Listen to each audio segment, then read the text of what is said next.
All right, so let's talk about employment gaps on a resume. Okay. What do you recommend? Somebody has a gap, whether good reasons, bad reasons. What are some of the tips or strategies they can do when they're writing their resume?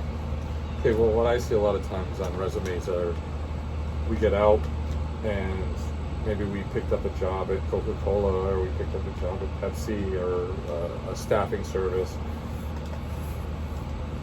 Lump them all into one job category. So in other words, say that you contracted for yourself at these companies, because truly you are contracting yourself for a job.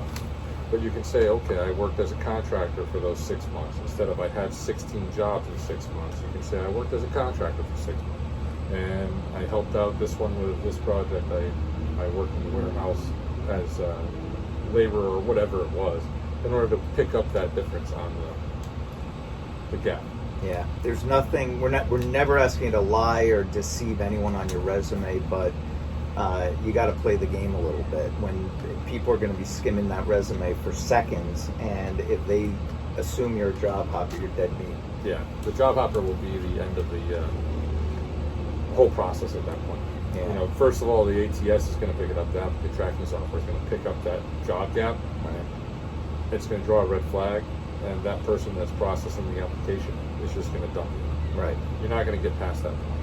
And if you do get past that point, it's going to be one of the first questions in the interview. Right. Why can't you hold down a job? Or, Yeah. What happened here? So yeah, think of something you've done productively during that time of unemployment.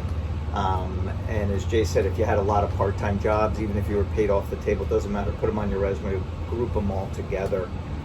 That's one way to help. What about somebody who maybe was going back to school, taking classes? They should include that as well, right? Don't leave that off.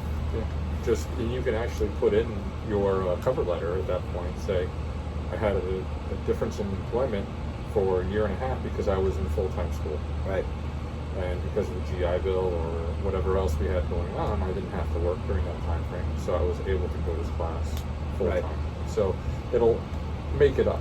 Right. It doesn't have to be paid work you're doing, but just fill those gaps, because you don't want those red flags before you even start. And then maybe you're taking care of a sick relative. Put that on there. If that's important. It's Especially important right for them to know. Yeah, absolutely.